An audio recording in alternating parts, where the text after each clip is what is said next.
Halo, selamat datang di MathNet Channel bersama Pak D di sini dalam tutorial pembelajaran matematika.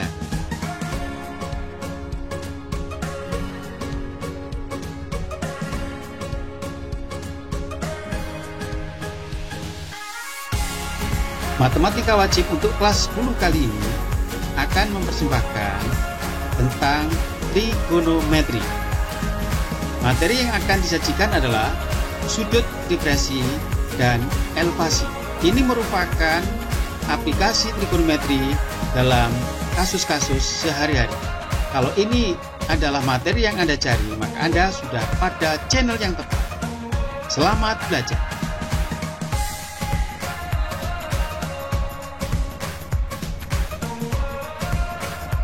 Sudut depresi dan sudut elevasi. Ini adalah ilustrasinya. Ini adalah gedung dan ini adalah sebuah benda yang di kejauhan dari gedung, sebut saja titik A. Sudut depresi adalah sudut yang dibentuk oleh arah mendatar dan arah menurun. Ini namanya sudut depresi. Sedang sudut elevasi adalah sudut yang dibentuk oleh arah mendatar dan arah menaik. Jadi dari bawah. Ini adalah sudut depresi. Nah, karena ini adalah sudut yang berseberangan dalam, maka sudut depresi dan sudut elevasi besarnya sama. Baik, kalau ini adalah materi yang Anda cari, maka silakan subscribe. Karena subscribe itu adalah gratis untuk mendukung perkembangannya channel ini.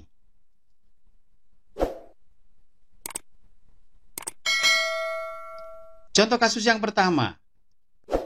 Dari puncak gedung yang tingginya 50 meter, seseorang melihat sebuah benda A di tanah dengan sudut depresi 30 derajat.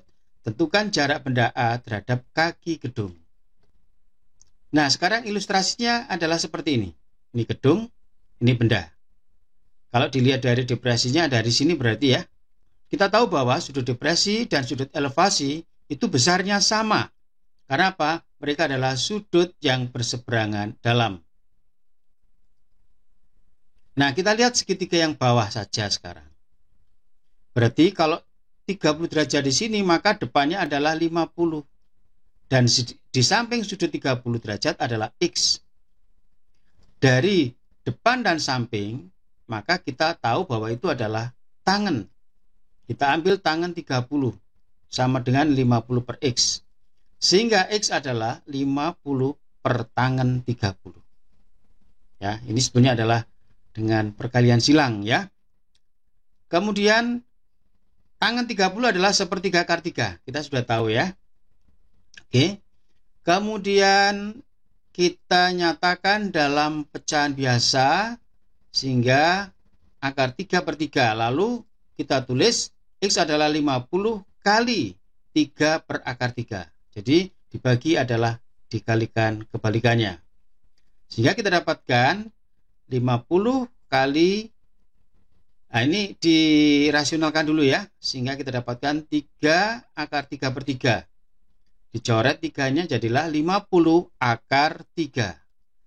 Jadi jarak benda terhadap kaki gedung adalah 50 akar 3 meter.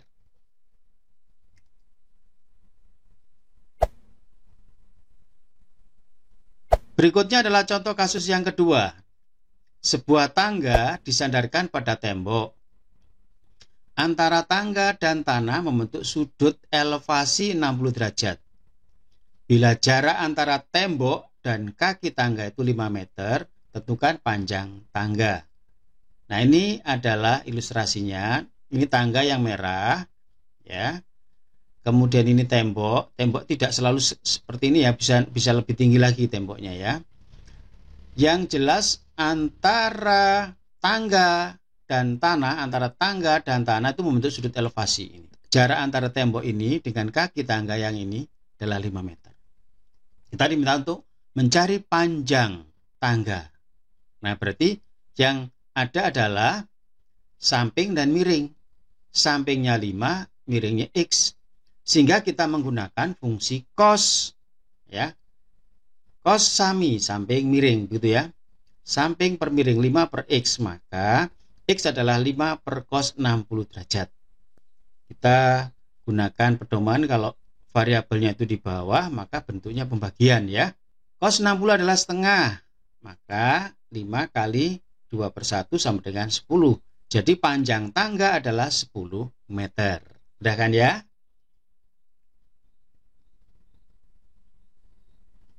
Contoh kasus yang ketiga. Sebuah layang-layang dinaikkan dengan benang sepanjang 200 meter. Benang membentuk sudut elevasi 60 derajat dengan arah mendatar. Tentukan tinggi layang-layang dari arah datar. Nah, ini adalah ilustrasinya. Ini layang-layang, ini anak yang menaikkan layang-layang, ini adalah benang layangnya, ya. Benang layang-layangnya, ya. Tetapi yang kita lihat di sini, ya, antara benang arah mendatar dan tinggi layang-layang dari arah mendatar ini membentuk segitiga siku-siku. Nah, sudut elevasi yang di sini, benang layang-layang sepanjang 200. Nah, ini 200-nya di sini, ya. Ini X-nya yang ditanyakan. Berarti di sini adalah depannya sudut yaitu X dan miring. Nah, dari ilustrasi kita ubah menjadi sketsa ya, seperti ini kan ya. Kemudian depannya kelihatan X-nya, miringnya 200 ya, gitu ya.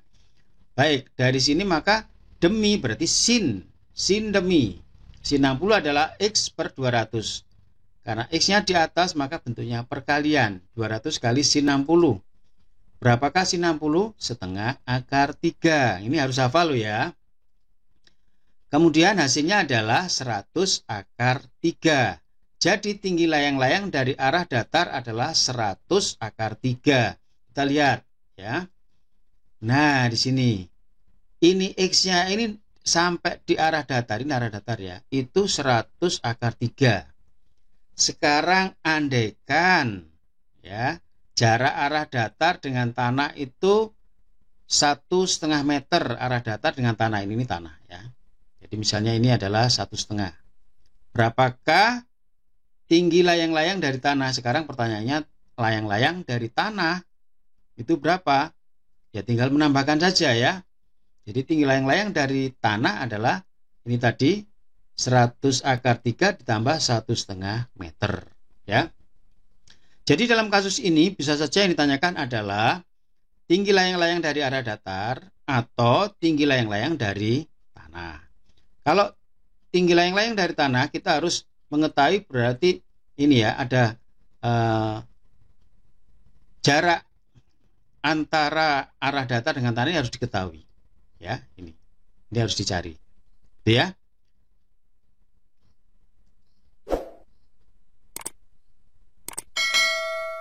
Berikutnya kasus yang keempat. Dari atas menara pelabuhan yang tingginya 100 meter dari permukaan laut, seseorang melihat perahu dengan sudut depresi 45 derajat. Tentukan jarak perahu terhadap kaki menara. Nah, ini tidak ada ilustrasi tapi ada sketsa ya. Baik. Ini adalah menara yang kuning ini ya.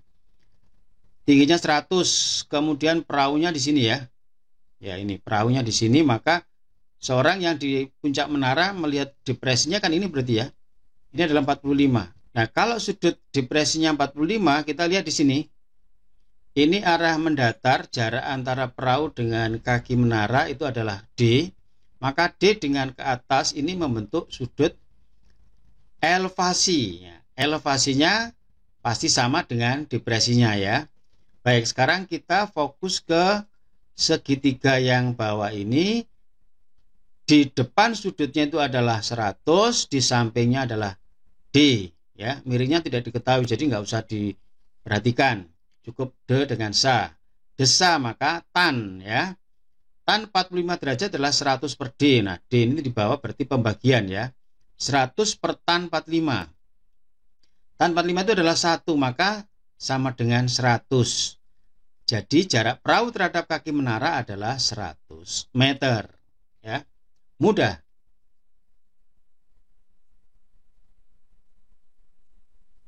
Contoh kasus yang kelima, sebuah tangga yang panjangnya 4 meter disandarkan pada tembok dengan membentuk sudut elevasi 60 derajat. Tentukan tinggi ujung atas tangga dari tanah. Nah, ini seperti tadi ya kasusnya ya. Ya, seperti tadi. Nah, kita lihat di sini ini tembok ini ya, tembok. Nah, ini tangga. Ya, tangganya itu 4. Membentuk sudut 60 derajat, elevasi 60 derajat. Tentukan tinggi, nah ini. Tinggi ujung atas tangga dari tanah, seperti yang ini. Ya. Berarti kita fokus pada segitiga yang bawah. Ya. Karena itu di sini ada depan dan miring. Depannya T, miringnya 4 demi sin ya, berarti sin 60 derajat adalah T per 4, maka T adalah 4 kali sin 60. Nah, sin 60 sendiri adalah setengah akar 3, jadi 2 akar 3.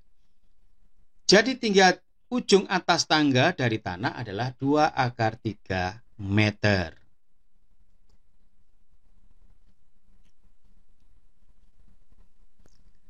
Nah, teman-teman, ini ada latihan soal untuk menambah keterampilan teman-teman dalam memahami sudut depresi dan sudut elevasi dalam aplikasi trigonometri dalam kehidupan sehari-hari.